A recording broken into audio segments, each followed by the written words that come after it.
আসসালামু আলাইকুম। কেমন আছেন সবাই? আজকে আমি খাসির মাংস সব রকমের মশলা একবারে দিয়ে আমি রান্না করব।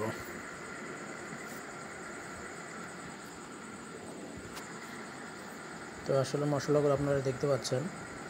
তো আমি এগুলো মশলা দিয়ে মাংসটা রান্না করব। আসলে আমি জানি কেমন হবে।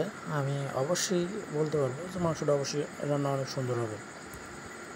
তো নিজের হাতের রান্না সবাই সুন্দরই বলবে, কারণ আমিও নিজের প্রশংসা করতেছি যে আমি অনেক সুন্দর রান্না করি। তো খারাপ রান্না করি না। তো দেখা যাক রান্নাটা কেমন হয়।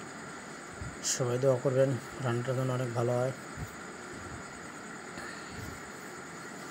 আমি এখন সব মশলাগুলো দিয়ে দিচ্ছি পরিমাণ মতো। আপনারা বাসায় রান্না করলে এভাবে পরিমাণ মতন মশলাগুলো দিয়ে মাংস রান্না করুন, অনেক সুস্বাদু হবে, খেতেও অনেক মজা লাগবে।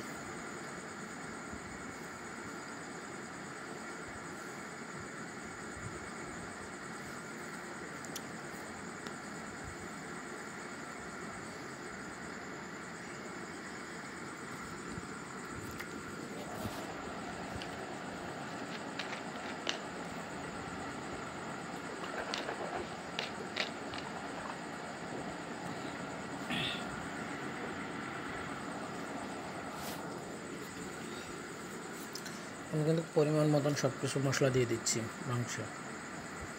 এভাবে মাংস রান্না করলে কিন্তু অনেক সুন্দর হয়। আপনারা অবশ্যই বাড়ি ট্রাই করবেন, বাসা ট্রাই করে দেখবেন যে আপনারাও ইচ্ছা করলে সবই রান্না করতে পারবেন। রান্না করাটা হচ্ছে নিজেকে দিয়ে, কতটা মশলা দিতে হবে পরিমাণ মতন দিয়ে রান্না করবেন, ইনশাল্লাহ আপনারাও অনেক সুন্দর রান্না করতে পারবেন।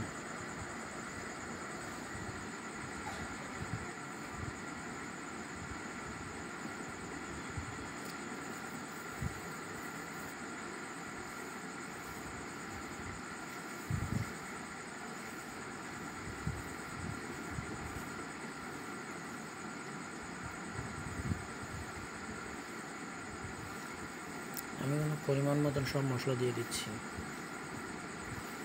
তার সাথে কিন্তু পরিমাণ মতো তেলও দিয়ে দিচ্ছি। এই তেল দিয়ে মাংসটা ভালোভাবে আমি কিন্তু মাখিয়ে নেব। মাখিয়ে নিয়ে 5টা মিনিট আমি ওইভাবে রেখে দেব। রাখার পরে রান্না শুরু করব। ভালো করে কিন্তু আপনার মাংসটাকে মশলাগুলো মেশাতে হবে।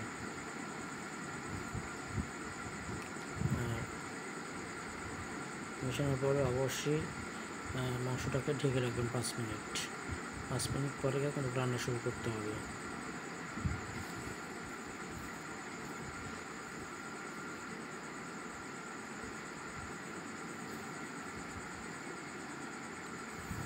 এই যে দেখেন মাংসের কালারটা কিন্তু অনেক সুন্দর আসছে। আমি কিন্তু পরে বেশিক্ষণ ভিডিওটা করতে পারিনি, তো অল্প করে করছি।